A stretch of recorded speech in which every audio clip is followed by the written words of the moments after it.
Tere tulemast kuulama podcasti nimega Selge pilt. Siin räägime, mis õige toimub Valga gümnaasiumis päriselt ja saame veidi lähema ülevaate siinmajas tegutsevatest inimestest. Mina olen saatejuht Lisette ning tänane külaline on teie ees. Tere, kes sa oled ja kust sa tuled? Tere, ma olen Fredi Seer, olen täitsa kohalik Valgast pärit. Nüüd kuskil peaaegu aasta olen jälle Valgas elanud, enne seda olin Tartus. Olin ülikoolis, tegin tööd ja siis otsustasin, et tulen Valka tagasi. No võt siuke väike eellugu teile. Aga enne kui me lähme tänase teema juurde, siis mina tahaksin sinule teha väikse mängu, kus siis on 10 küsimust ja sina valid emb või kumb. Ehk siis hakkame pihta. Kas kass või koer? Kass. Miks? Sest ma olen eluaeg kassi inimene olnud ja kuna ma olen enamus oma elu elanud kortermajas, siis esiteks on juba lihtsam kassi pidada kui koera korteris nagu väga ei pea, onju. Siis pigem nagu kass, mulle meeldib üldse siuksed kiskjad. Nii et jah, pigem kass. Kas film või seriaal? Oleneb, et kui on... See jälle oleneb, kui on hea seriaal, siis pigem seriaal, kui on hea film, siis jälle film, on ju. Aga praegu ma vist isegi valiks pigem seriaal. Aga kas vesi või mahl? Vesi. Miks? Sest et vees ei ole nii palju suhkurt kui mahlas. Ongi, tegelikult see on hea point. Aga kas harilik pliiats või pastakas? See on küll hea küsimus. Pigem vist pastakas. Okei. Kas soe kliima või jahe kliima? Soe. Miks? Sest mulle meeldib alati soojal maal reisil käia ja ma väga külma nagu ei talu, väga külma taluvusega ei ole, pigem talun nagu kuuma. Ja siis ma olengi nüüd hiljaaegu käisin Egiptuses, ma sain aru, et siin võiks elada küll. No võt, mis sa siis siin veel teed? Keegi peab Eestis ka olema ja keegi peab tööd tegema ja keegi peab Eestit kaitsma ja kui juhul ka vaja. Jaa, aus. Aga kas pigem kaardiga või sulas?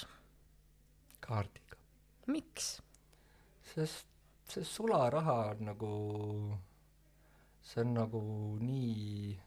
ütleme, mis vanamaaline juba, sest kaardiga on ju nii mugav, sa võtad ta välja, isegi mõni võtta välja seda, paned lihtsalt rahakotti peale makstud ja lähed teed oma päeva tegemisi edasi, on ju.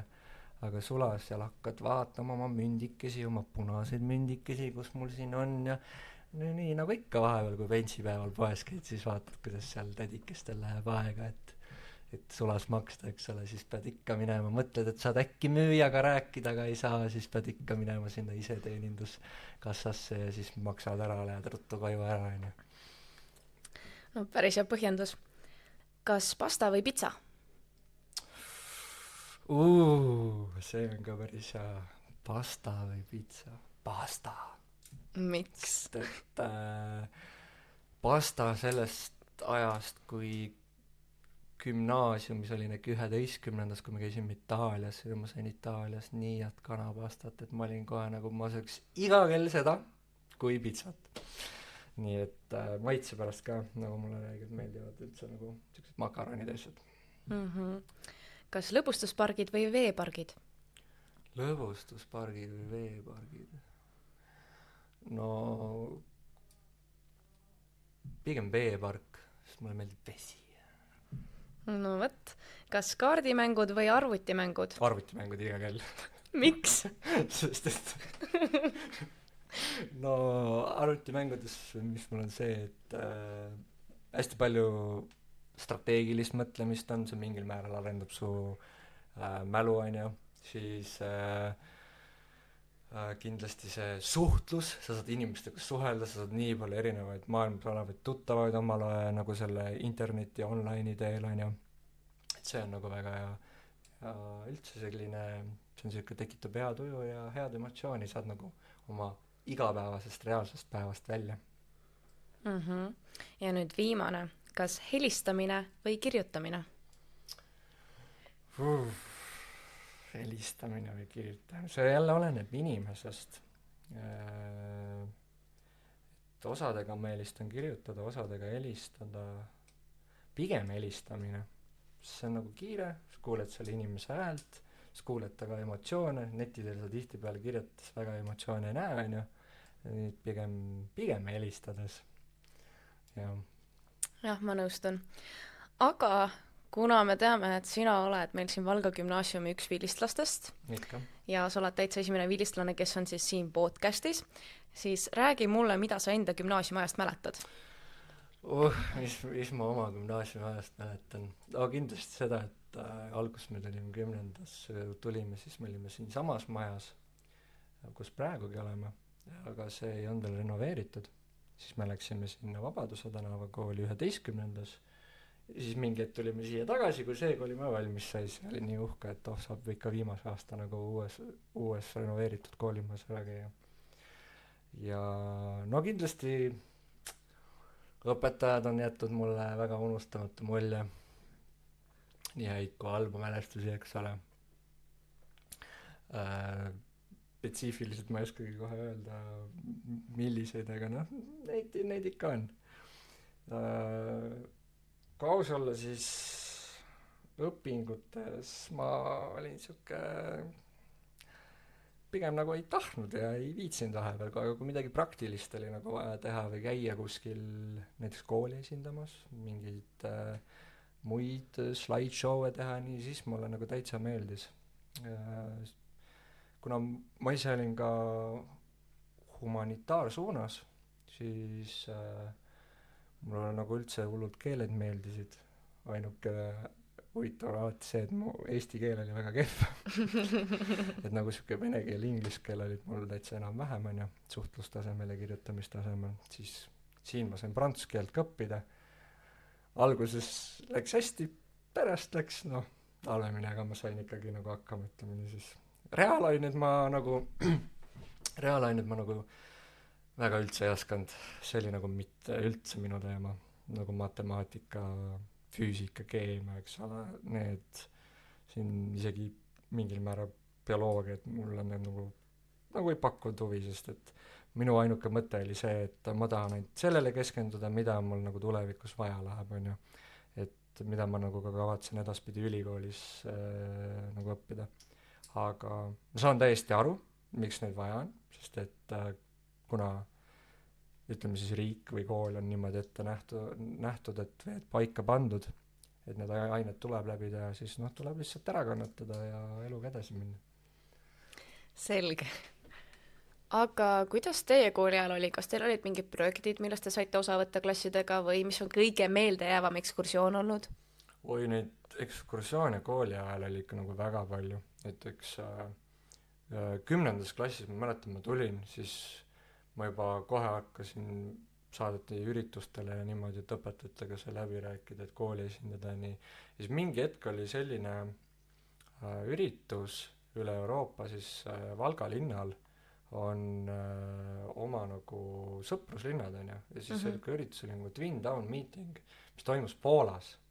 Ja siis valiti välja 2 12-ndikku ja siis valiti mind välja, kes oli nagu 10, mis oli nagu hästi huvitav, sest ma üldse ei ootanud seda. Ja siis me läksimegi kolmekesi koos linnavalitsusest osa inimestega, läksimegi siis Poola, seal me saime kõikide nagu Valga sõpruslinnadega tuttavaks, küll seal oli Slovakkias, Saksamaalt, Rootsist, Poola ka loomulikult, on ju. Ja seal me olimegi 4-5 päeva, midagi nii. Siis me saime käima mägedes, me saime nii palju asju näha, siis suhtlemine, see, et sa pead kogu aeg inglise keeles rääkima, et see oli nagu hästi, hästi hea, et seal praktiseerida nagu oma keelt. Siis 11. me käisime Itaalias, nagu ma ütlesin, see oli bussireis, see oli 11 päeva, aga see oli ka põnev, sa sõitsid kõikidest nendest riikidest läbi, mis sul nagu tee veel ette jäi, on ju. Ja said kõiki nagu neid näha, ööbida. Siis käisime Roomas, Firenzes, Veneetsias ja San Marinos ka. Ja mulle vist isiklikult kõige rohkem meeldis Veneetsia. See mõte ikkagi, et sul on linn, mis on nagu vee peale ehitatud. Seal oli ikka seda ka, et see linn nägi ka mingil määral natuke räpane välja, aga noh, kus kohas ei ole räpane, aga väga palju oli ka selliseid, mida meil ei kujutakski ette, et oleks Eestis võimalik siukseid ehitisi olla, onju. Siis 12. tegime, ma ei tea, ma arvan, et see oli mingi üle-eestiline mingi projektilaadne värk, et see sai Prantsusmaal. no see on see Euroscoola, me ka just käisime ja jumala kihvt. Ja see Euroscoola, et saime ka 6 päeva saime Strasbourgis olla, et see oli nagu väga vinge. Et mina oma prantsuse keele oskusega siis seal kommipoes pool tundi onju, üritasin prantsuse keelt rääkida.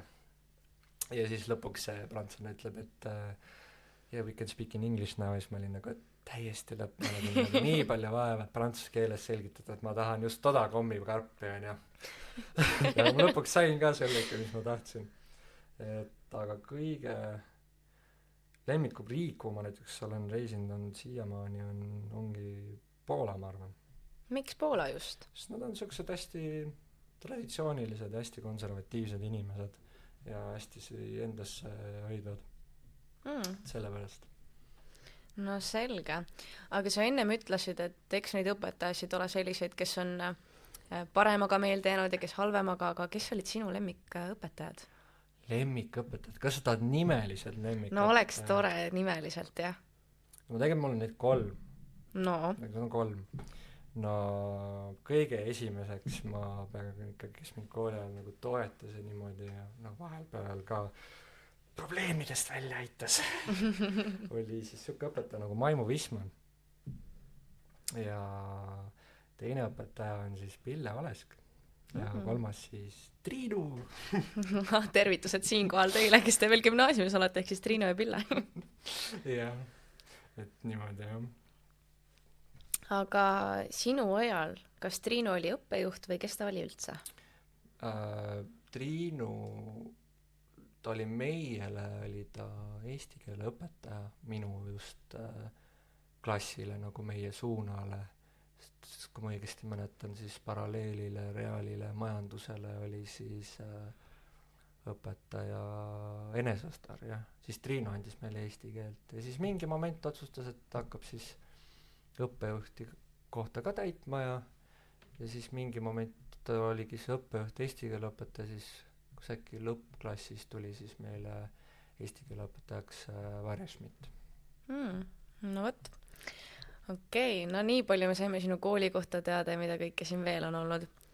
Aga nagu ma siin välja reklaamisin vahepeal, siis võtame teemaks Kaitsevägi ja Kaitseliit. Siis räägi mulle, et mis ootused sinul olid, kui sa oleksid Kaitseväkke või kas sul üldse olid mingid ootused? Ausalt öeldes mul ei olnudki mingeid ootusi, sest et reaalselt minu jaoks see oli nii tundmatusse hüppamine. Nagu jah, meile tehti seda riigikaitselaagrit ja riigikaitseõpet, aga mingil määral oli ikkagi nii tundmatusse hüppamine, sa ei teadnud, mis sind ees ootas. See, et sulle nagu teised reaalselt rääkisid, et seal tehakse nii ja seal tehakse naa, onju. Aga ega ma olin esimene Q2, ma olin ikka päris šokis, kui ma Kaitseväkke läksin. Et ma ei saanud aru, miks mu peale karjutakse või miks mind pumpama kogu aeg pannakse või miks me peame söögipumpasid tegema või mingit rivitrilli harjutama, et aga see oli kõik selle jaoks, et inimene saaks nagu distsipliini. See oli selle jaoks, et ennast vaos hoida, et enam ei ole need noored poisid, vaid on aeg meheks saada. Ja eks siin öeldakse, et kui sa käid kaitseväes käid ära, et siis tuled mehena tagasi, aga noh, kuidas sina suhtud sellesse lausesse üldse? Ma nõustun sellega, aga siin on jälle ka see, et on ka neid inimesi, kes jällegi ei sobi sinna. Et ja loomulikult, et noh, meil on see, et on kohustuslik, noh, mine käi ära, siis nagu vaata, räägi, et kuidas oli, aga näiteks mu ema ütles kohe, kui ma sealt välja tulin, et ma olen täiesti teine inimene. Mu ema oli nagu kõige suurem muretseja seal üldse, sest ta mäletab, et kui talv näiteks tuli ja me läksime talvelaagrisse, meil oli reaalselt -22 väljas, aga samal ajal mul ema nagu ütles, et ma räägiksin seda ikkagi edasi, seda kogemust, et kuidas tema siis kodus tundiski, see oli soojas teleka taga, ma ei tea, jõi kohvi, on ju, seal sõi mingit head makaronipastat, on ju, ja siis mõtles, et aga mul ju poeg praegu jumala külmetab väljas, siis mis ta tegi, mu ema hakkas kõik asjad netis, kui soe see telk on, kui hea see varustus on, et jumala eest, et ta enam ei muretseks nagu nii hullult, on ju, et ta oli kogu aeg mure, kas ma ikka süüa saan ja nii, et et noh, et osadel inimestel on vanemad nii, vaata, mis sa teed. Aga mis on võib-olla kõige eredam mälestus sellest ajast? Kaitseväes kõige eredam mälestus. See oli, ma arvan, et see oli Siili ajal, see oli niisuguse õppus nimega Siil siis, ja 2018 siis, kus me kaitsesime oma kompaniiga, kaitsesime Sangastet. Ja meile tuli siis noh, ütleme siis tol hetkel siis mängult nagu vastane oli siis Scouts-pataljon. Aga imekombel pärast oli Scouts-pataljon oli nagu nii üllatunud, et mis mõttes meie oleme tegevväelased ja me saime mingitelt ajateenijatelt just pähe. Et see oli nagu tõstis täiega nagu motivatsiooni, et kui seda kuulsid. Aga no eks ikka see ka, kuidas mul üks veebel metsalaagris ikka korralikult mu peale karjus, rivistati ülesse. Tulime just nagu, rändasime siis pataljonist metsa, Nursipallu, ja rivistatakse üles, siis mul veebel vaatab siukse kurja pilguga mulle otsa, vaatab, miks sul kiivrikate peas valesti on. Keegi, saad aru, kõige hullem on see, et sul enda rühmast keegi ei ütle ka, aga vaata Kaitseväe ja Kaitseliidu põhieesmärk on, et see, et rühmatunne oleks kogu aeg, et meeskonnatunne, et sa ei tee kunagi midagi üksi, vaid sa teed kõike koos, vaata, et sa nagu harjud sellega nagu ära, et ei ole ainult mina ise. See veebel vaatab, Seer, tule rivi ette. Ja siis ta karjus täie kõva häälega mulle, et sa oled Kaitseväe häbiplekk, niimoodi ei ole kiiver peas. Nii saatis mu rivi tagasi, mina jumala värisen, tead pool, tead vetsuhädaga vaatad, püksi ei lase, on ja oled seal rivis. Teised läksid siis telki üles panema, aga mida tegi Reamesseer siis sel momendil üritas kiivrile kiivrikatted peale panna. Et siuksed lahedad huvitavad seiklused. Aga nagu me teame, siis tegelikult Kaitseväes tehakse ka lollusi, et kui palju teil neid oli? No lollusi oli, ekspel oli ikka kogu aeg, et meil siin ikka poisid läksid kaklema ja küll nad läksid siis, et olid kompanii korrapidajad, et siin kompanii korrapidajal oli siis 2 abilist, olid 2 päevnikku. Need on loomulikult kõik need 3 on ajateenijad, aga nad nagu õpetatakse kõigile välja, et iga päev on keegi uus. Ja siis üks läks päevnikuga nagu nagu ikka plõksime, eks ole. Ei no mina ei lähe tegema seda, no mis mõttes, eks ole. Ei mina ei taha. Lõpuks ta läks vetsu ära ja istuma sinna, päevlik läks järgi, siis nad läksid kaklema reaalselt seal. Niimoodi, et üks siis ajateenija nihestaski omal jala välja. Aga teised terve pataljon oli riviplatsil. Aga nüüd kujut ette, me võtsime lebamatti, me panime selle päevniku lebamatti peale. Siis me jooksime riviplatsist mööda, terve riviplats vaatab, mis toimub, on ju, miks nad jooksime Naatsaretti, on ju, endal mingi luu paigast ära, pärast oli karkudega tagasi, kõik oli nii piinlik. Oi jummal, seal oli karjumist oli kui palju. Kes me kõik oleme ja mis me kõik valesti teeme ja kuidas meid on valesti kasvatatud ja me kasvatame teid ümber. Unustage kõik ära, mis te tsiviilis või koolis või kodus õpetatud on, et me teeme teist sõdurid. Nalja oli seal metsalaagris, see on alati nalja, et keegi rääkis ka alati, kes oli nagu vanem, osa meil kõige noorem oli reaalselt oligi 17-aastane. Aga see 17-aastane sai tulla niimoodi, et ta võttis vanematelt loa, et tulla. Ja lastigi Kaitseväkke. Vist kõige vanem, kui ma eksi, meil rühmas ajateenijast oli 26-aastane. Aga tegevväelasest rühmaülem oli meil 23, kes oli äsja nagu kõrgemast sõjakoolist tulnud, noorem leitnant. see oli uskumatu. uskumatu, jaa. aga pärast see 26-aastane noormees, pärast ta oli küll seersant, ta oli siis rühmavanem, kes rühmavanem siis tegeleb nagu, et igal rühmal oleks mingi varustus, on ju, moon, asjad, toit, kõik värgid, vesi, mured, mida iganes veel. pärast hakkas veebliks, läks veeblikooli edasi, nüüd on ta, kui ma ei eksi, ei noorem mehe peal ta enam ei ole, nüüd on ta vee peal, jah, tegeleb droonidega. Vot see on Ossaa. mingi, jah. Et sihukest karjääri mõttes on Kaitseväele hästi palju pakkuda, kaasa arvatud ka Kaitseliidul nagu. Aga me polegi rääkinud, et kus pataljonis sina täpsemalt olid siis? ma olin Kuperjanovi jalaväepataljonis. Kas enne seda sina oled ka ilmselt neid kuulujutte kuulnud, et alad see pidi kõige karmim olema ja mida kõike, et ja mida kõike selle kohta veel ei ole ka räägitud, et kas sa reaalselt võtsid seda nagu natuke kuulda või kuidas sina nagu valiku tegid või sulle öeldi, et sa lähedki sinna? Ma läksin niimoodi, et peale gümnaasiumi siis kutsuti kohe komisjoni, ma ütlesin, ma tahan vabatahtlikult minna, vaata. Mulle öeldi okei. Öeldi mulle ükstapuha kuhu saan. Vahet ei ole, mis pataljoni. Üks pakkus selle mereväkke ei taha minna. Ma ütlesin, mis minusugune pikk vend mereväest. Ja siis mõtlesin, ma oleks nagu mul oli tõesti võimalus, ma oleks võinud Vahi pataljoni minna või Tapale minna kuhugile või Scoutsi või mida iganes, aga hakkas see mõte, et tahaks ju kodus ka käia, vaata. Et kodu on lähedal, et tund aega sõitu võrra, on ju, et siis ma otsustasin Kuperjanovi peale. Siis ma läksingi sinna, aga need jutud,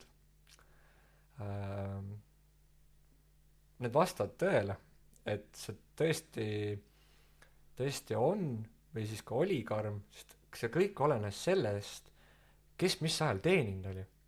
Et näiteks need, kes teenisid 90-ndatel, said üldse teistsugust karmimat väljaõpet, need, kes 2000-te alguses ja nii edasi, 2010 nii edasi, kõigil nagu see alati muutub, et see on Kaitsevägi ja Kaitseliit peavad olema muutlik, me peame ühiskonnaga nagu kaasa käima, vaata. Aga jaa, kui mulle öeldi, et see on selline karm koht, ega ma olin ehmanud küll, ma ikka veits kartsin küll, et oi raisk, äkki ma ei saa hakkama või midagi, et läheb midagi pekki või teen midagi valesti, oi ma tegin seal palju asju valesti, ma ei saanud vahepeal mitte midagi aru, mida ma teen ja siis oligi nagu pigem nagu kuulasid käsku ja olidki see, et oma peaga ei mõtle, vaid sõdur teeb, vaata. Jaa. Okei, aga nüüd me natuke teame, mis elu see oli ja aga reaalselt, milline näeb siis ühe kaitseväelase sihuke päevaplaan välja? Mis kellast äratus? Ma võin sul praegu öelda, ma ei tea, kuidas see praegu on, aga ma arvan, et see on mingil määral sarnane nii nagu siis, kui mina teenisin, oli see, et hommikul kell 6 oli meil äratus. 6:05 pidid sa kompanii ees väljas olema, või sul oli 5 minutit aega, et riidesse panna, spordiriietes. Ja siis terve kompanii tuli kokku ja terve kompanii läks siis jooksma. Et jooksid ära, seal, ma ei mäleta, palju me seal paar tiiru tegime, seal mingi 300-400 meetrit, ma arvan, midagi oli nii. Ja siis oli võimlemine, siis me võimlesime, kes tahtis, tegime kätega võrdlusi, aga kogu aeg tegime nii, nagu kas siis jaoülem näitas ette või rühmaülem näitas ette. Peale seda läksime kompaniis tagasi sisse, panime vormi selga ja läksime sööma. Et käisime söömas ära ja siis tegime alles hügieeni. See oli hästi huvitav nagu. Siis tegime hügieeni. Siis hakkas nagu päevakava pihta, et siuke 8 tunnid ja mingi 5 läks. Et alguses esimesed siuke Q2 on hästi palju siukest kuulamist, teoreetilist, oled klassiruumides on ja siuke sõduri baaskursus aeg, see on siis nagu siuke 2 kuud, 2,5 on ja siis seal nagu kuulad ja siis mingi, et ma ei mäleta, kui kuna me metsa läksime peale 3. või 4. nädalat äkki läksime metsa juba. Ja siis metsas oli küll mitte midagi aru ei saanud. Kuidas see telkmantel püsti käib nii, et sa omale katuseks paned, on ja sinna alla lebomott ja magamiskott ja kuidas sa märjaks hommikul ja see esimene öö, see oli, ma mõtlesin küll, kuhu ma tulnud olen, mida ma teen siin, ma ei saa mitte midagi aru. Ja siis öeldi, et kuule, sa pead postile minema, vaata. Öösel kell 1 öösel keegi tuleb sulle sinna telgi juurde, peksab sind a la relvaga, kuule, postile on vaja minna, sinu vahetus. Ja siis paned nii kaua riidesse, sa ju ei tea, et kui kaua aega on. Mõni pani pool tundi seal magamiskotist välja, sest nii külm oli. Oi, seal oli igast nalja sai. Aga siis kui see päevane nagu näiteks pataljonis see tegevus sai otsa, siis jälle sööma, siis oli mingi vaba aeg, siuke 7-8 tund aega, isegi natuke rohkem. Ja kell 9 oli meil alati, mitte kordki ei jäänud meil vahele õhtune rivistus. Läksid kell 9 riviplatsile ja kõik kompanii korrapidajad kandsid ette, palju on kohal, kes on haiged, kes on režiimil, kes on kuskil mujal, ja kompanii korrapidajad pidid täpselt arvult alati peast teadma seda. Et kujuta ette, kõik pidid vähemalt ühe korra selle korrapidaja töö läbi tegema. Ja peale seda rääkis natuke pataljoni korrapidaja, kelleks oli siis tegevväelane, ja peale seda laulasime hümni. Wow. 8 kuud järjest sa laulad hümni. Kuule, nii saaks Eesti hümni täitsa pähe ju. Jaa, kui sul nagu seal meil osad koduse keelega vene poisid ütlesid, et kui enne hümni ei teadnud, siis nüüd kindlasti tead. Ei, aga see on väga aus. Ja aga nüüd ma olen kuulnud, et nad enam õhtusi rivistusi ei tee ja hümni ei laula enam. Asju on ikka nagu praegusega väga palju muutunud. No võt. Aga selline küsimus siis sulle. Kas Kuperjanovis on võimalus õppida täpsuslaskuriks? Kui jah, siis milline oleks see teekond täpsuslaskuriks saamisel? Jaa, Kuperjanovis on võimalik saada täpsuslaskuriks. Kui oled sõduri baaskursuse ära teinud, mis on siis selline osalt individuaalne, enamjaolt ka rühmaga ikkagi, selle teed ära, siis antakse teile ette erinevaid valikuid, mis eriala peale te tahate, jaoülemaks, täpsuslaskuriks, jaosanitariks, parameedikuks, rühmaülemaks, autojuhiks, tankitõrje Karl Gustavi peale, kuulipildajaks MG3 peale. Et seal ongi see, et need, kes lähevad 11 kuud, saavad ühtesi ameteid ja need, kes lähevad 8 kuud, saavad teisi ameteid. Kui sa tahad täpsuslaskuriks saada, siis sa pead minema 8 kuu peale, ehk siis peaks olema oktoobrikutse äkki või. Siis sa saad täpsuslaskuriks ja siis sa oledki jaos täpsuslaskur, sa oled siis põhimõtteliselt jaoülema pointman, mis tähendab, et sa oled jaos kõige ees otsas ja siis sinul on ka kaasa arvatud relval optika, millega sa näed hästi kaugele, et vaenlast tuvastada. See amet on päris põnev ja sa saad Kuperjanovis täpsuslaskuriks. See on väga hea rõõmustav uudis nii mõnelegi ilmselt. Mida sina üldse õppisid seal täpsemalt? Mina läksin laskursanitariks. Seal oli valikud, sa said nagu plussikesi märkida ameti juurde, mis sa nagu tahaksid olla. Siis ma paningi 2 plussi, paningi laskursanitariks ja 1 plussi, kas ma panin äkki oli kuulipilduja, ma arvan, vist oli. Ja siis ma läksingi laskursanitariks sellepärast tegelikult, et ma ilgelt kartsin verd. Päriselt? No nii hullult, et kui ma iseenda peal verd nägin, ma panin pildi tasku. Okay. Kui ma kellegi teise peal nägin, siis ma ei pannud pilti tasku.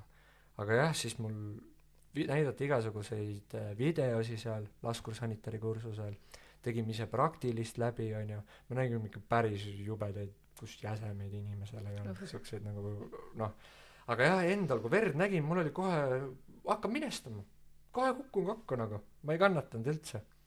Ja peale seda laskursanitari kursus, nagu ma ei pelga üldse verd, nagu see ei ole üldse probleem. Naljakas on mõelda, et vend kartis veret ja tuleb tagasi ja järsk on, kus veri on. Jah, kus ma saaks nüüd verega mängida, eks ole. Aga vahest vahest tuleb hakata vastu see, mis inimesele on ebameeldiv. Et sa pead mingil määral ületama seda, mida sa nagu kardad. Minul oligi see vereteema oli hästi hull ja pluss see mõtteviis ka, et mul oli mõlemal poolel nii ema kui isa poolelt sugulasi, kes on hästi palju meditsiinialal. Et kindlasti see ka mind julgestas sinna minna. Ja no kolmas variant oli veel see, et miks ma veel tahtsin, oli see, et noh, kui nagunii peaks olema olukord, on lahing, päris lahing siis. Ja et nagunii inimesi võib saada surma ja nii, et panna siis tillukestki inimest veel kokku nii palju kui võimalik, on ju. Päästa nende elusid, et see ka. No see on päris hea point. Et salas suhtes ikkagi, et eelkõige vaatad ennast üle, et terve oled ja siis teised ja.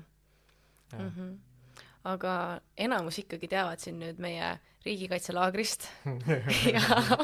ja. Nii et ütleme, äkki käiks korraks läbi, et kuidas see škutipanek ikkagi siis käib. Et sealt ma sain jah väga palju erinevaid, et kuidas ma ikka ei peaks noorte juures rääkima, aga mis ma ütlen, kui reaalselt ma näitangi, et siia üles meestele kubeme juurde, siia kõige kõrgemale kohta jala juures või kõige üleval käe juures siia õla juurde paned škuti peale, et sa ei pane nagu haavast natuke üles poole või haava lähedale, sa paned ikkagi kõige kõrgemale selle škuti ja siis esimese tõmbega sa pead juba 90% verest peab kinni jääma. Et selle õppimine on vajalik, see võib sul iga kell reaalelus, mida iganes, see võib sul koolis juhtuda, autoõnnetus, mida iganes, kus inimene näeb, vigastab, verd hullud lahmab, sul on škutt olemas, kui on, hea oleks, kui on, siis saad kohe peale tõmmata, sa oled nagu õppinud seda ja sul on riigikaitses seda õpetanud, sest et seal oli selline lahe instruktor nagu mina, et õpetas, et ja kui kaelahaav on, vaata, siis see tore instruktor õpetas ka seda, et kaela päris kutti pane, et siin nalja sai sellega palju tehtud, aga kuidas jääb inimestele kõige paremini meelde, aga ongi ju huumori kaudu. Isegi kui see reaalelus kellelgi nagu ongi verd lahmab, on ju, aga noh, kõige paremini jääbki meelde huumoriga, eks ole.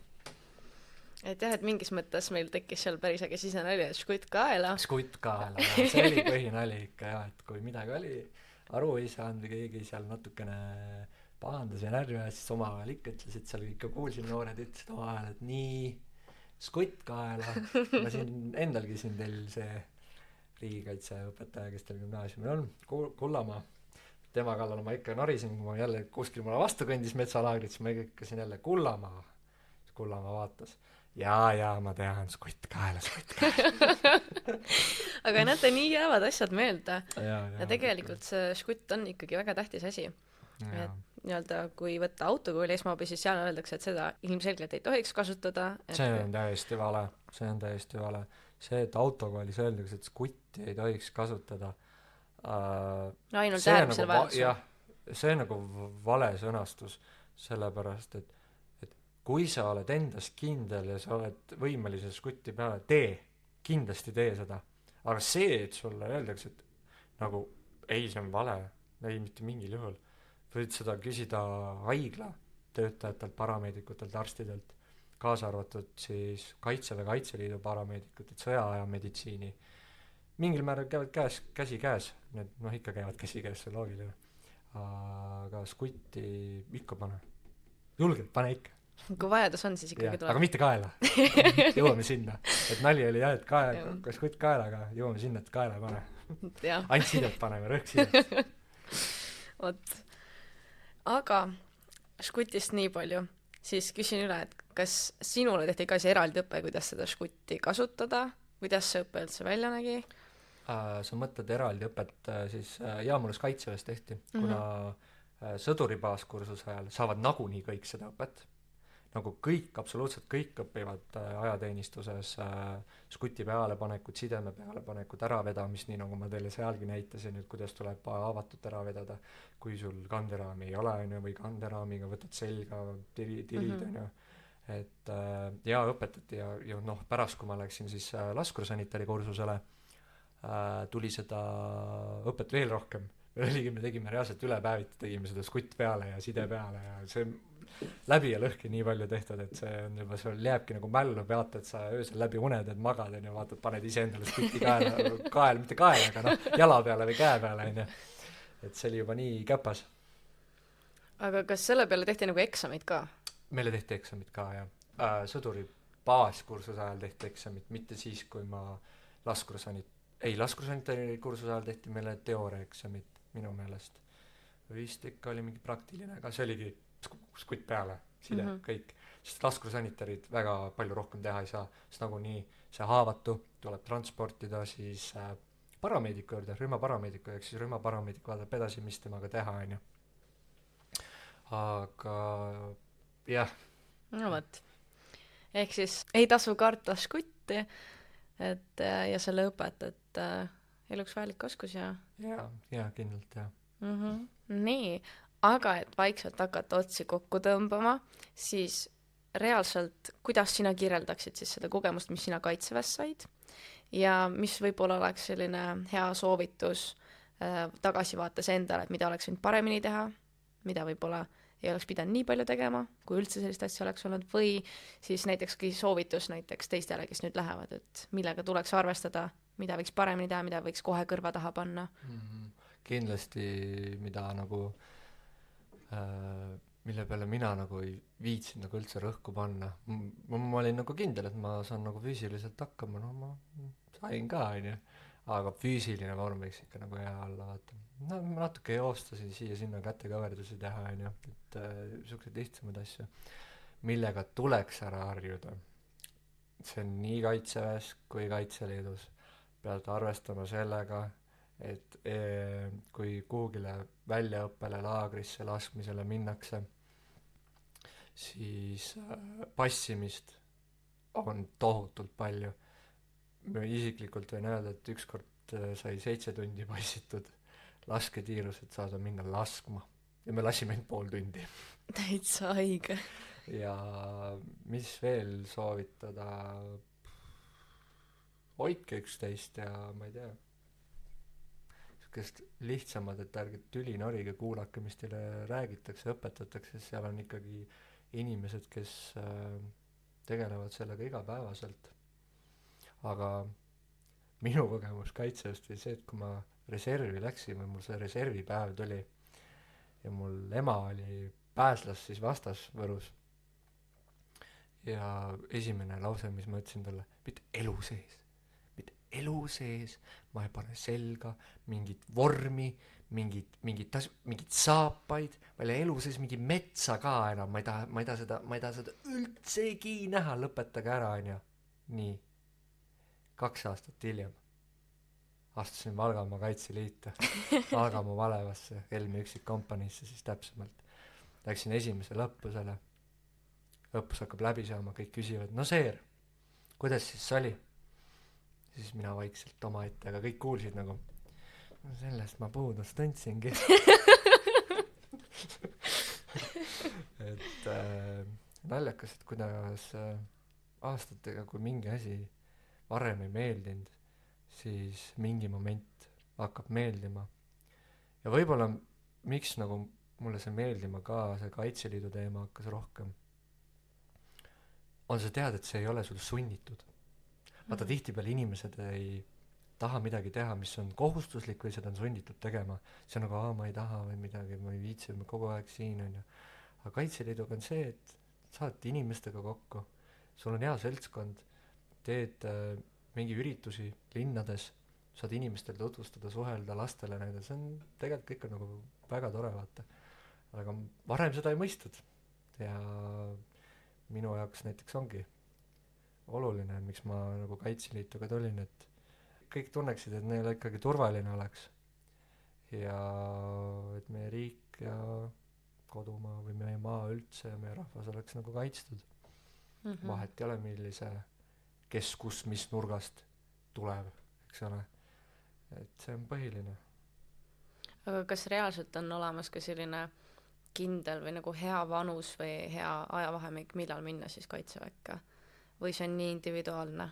see on pigem individuaalne, nagu mina alati iga asja peale olen elus öelnud. vanus ei mängi rolli, vahet ei ole. see ei ole mingi näitaja, kes meist on vanem, et tema nüüd mingil määral parem oleks. see ei ole mingi näitaja. ega nooremad inimesed võivad ka väga haritud olla kui mõni vanem inimene, ütleme siis nii. Aga veel üks põletav teema on see, et naised kaitseväes. Kas teil oli? naised kaitseväes Üldse? jaa, meil oli, aga mitte minu kompaniis. see oli kõrval kompaniis, oli 3 neiut. Nad olid jalaväekompaniis siis, ma olin ka jalaväekompaniis, ja siis olid tagalakompaniis 6 neiut. ja siis need 2 neiut sellest ütleme siis Bravo kompaniist, eks ole, said ka seersantideks. ja kui ma ei eksi, siis üks neist oli kindlasti jaaülem pärast, saigi oma enda jaa, ja teine tüdruk oli eriti nagu müts maha. ta terve SBK aja kandis, ta oli TT ehk see on siis tankitõrje. ta kandis 14 kilost relva endal seljas, rännakutel, väljaõppel, laskmistel, taktikalisel liikumistel. ja kui korra poistel tuli idee, et oi, nii väsinud või valus on või ei taha enam, ja siis nad kaugelt nägid, see väike pisike tüdruk tuli ja kandis Kustit, noh, kutsume siis Karl Gustavit Kustiks. Tuli selle Kustiga ja siis kõigil poistel kadusid, kõik seljavalud, kõik asjad kadusid kohe ära. nagu ime juhtus. aga jah, kaitseväes muidu ikkagi õpetatakse seda, et ei ole mees ja naine, on sõdur. aga naistele siis ei pese kõik koos ühes duširuumis. naised saavad omale eraldi ruumi ja eraldi erinevatel aegadel siis käiakse saunas ja niimoodi, et see on nagu kõik timm. aga magalas magati ikka nagu kõik koos, et see on nagu kõigil oma voodid ja nii, et see on normaalne, harjub ära. Ehk siis naised ei peaks kartma, kui neil soovi on tulla? ei, loomulikult mitte, et pigem kui tunned, et sa mõtled, et ei tea, mida peale kooli teha või mis sul nagu kutsumus on, et sa võid ju minna proovida, sest naistel on selline võimalus, et kui nad lähevad aega teenima, siis nendele antakse see prooviajana. et kui sa oled 2-3 kuud, see on sul prooviaeg, ja kui sa enne seda otsustad, et mulle ikka see ei meeldi, sa võid ära minna. aga kui sa oled selle aja täis, siis noh, tõenäoliselt sa tahad lõpuni vaata olla. aga jah, muidu sul naistel on prooviaeg, kui sa ikka otsustad, vaatad, et ai, see ei ole ikka minu aeg, sa võid ära minna. aga vaata, poistel on see, et või noh, meestel on see variant, et sa oled edasi, teenime lõpuni ikka. Et see, mis sai alustatud, see tuleb ka lõpetada? no ikka. no vot, samamoodi on gümnaasiumiga ilmselt, et jah, gümnaasiumiga, no ikka, kui sa ikka oled ikka tulnud, siis ikkagi lõpeta ära, ära siin otsusta siin poole pealt, et kuule, et ma vist ikka ei saa hakkama või ma lähen ära, et tee ikka lõpuni, noh. isegi kui see on siin vahe, võib jätta mulje, et on mõni inimene, klassikaaslane, õpetaja, kellega ei saa läbi, Savi, teed ära, sa ei pea enam mitte kunagi nägema neid. okei, nali, no vilistas kokkutõrkul ikka, näete, aga noh, elus ongi see, et muretseme liiga palju mõttetute asjadele, sest kõik asjad lahendatavad. nagu sa näed, siis mina olen ka miskipärast koolis tagasi siin gümnaasiumis, eks ole, kus ma ei oleks arvanud, et ma üldse pikka aega tulen. no näed, nüüd tulid ja visati kohe mikri ette. no vot, näed, vahepeal täitsa imestan, et jah, et visati kohe mikri ette, et seda on mul varem juhtunud ei ole, et tahetakse muga kohe vestelda. aga vot, et eks me nüüd saime nii palju teada Kaitseväe kohta ja saime teada, et mis võiks teid ees oodata, kes sinna lähevad nüüd lähiaastate jooksul. ja samuti ka naiste poole pealt, et ei tasu karta, ei tasu. vabalt võib minna, proovida, katsetada ja et eks see info olegi vajalik, et tihtilugu seda infot ei saa, kui inimestelt endalt, kellel on kogemus. ja või siis ongi, et inimestel on kogemus, või siis nad nagu mitte nagu ma ei ütleks, et nüüd pahatahtlikult või vahepeal nagu lihtsalt nagu ei räägita noortele, või on ka see variant, et tihtipeale noored ei kuula. Noh, riigikaitselaagris saite tunda, mis juhtub, kui ei kuula või klassikaaslasega jääd natuke vatrama, et mis siis instruktor, seer teha võib. Teeb natukene kõvemat häält, eks ole, siis on kõik vait ja kuulavad ilusti. Aga enamjaolt riigikaitselaagri kohta ma tahaks ka nii palju öelda, et tegelikult olite kõik väga tublid. Ehk see tuli küll seal olukordi, kus teil oli mõnel seal probleeme või mingeid tervisehädasid, aga noh, saite hakkama väga ilusti, et ja meditsiinieksami tegite ka väga hästi, ärge üldse muretsege. Jah, nüüd me saime natuke kiita ka ja ma arvan, et siit ongi hea öelda sulle aitäh, et tulid, aitäh, et vestlesid. Iga kell. Ja kui sa soovid, siis nüüd on võimalus tervitada kedagi. Oi, keda ma võiks tervitada. Kindlasti oma klassijuhatajat, endist klassijuhatajat, Helen Deinfeldi tervitaks kindlasti. Siis oma ema tervitan, sest et ema on mul kõige suurem toetav isik olnud terve elu. Ja rohkem vist ei olegi kedagi tervitada. No selge. Aga jah, uuesti aitäh, et tulid ja loodetavasti teile meeldis tänane episood ning pealtse kuulamiseni.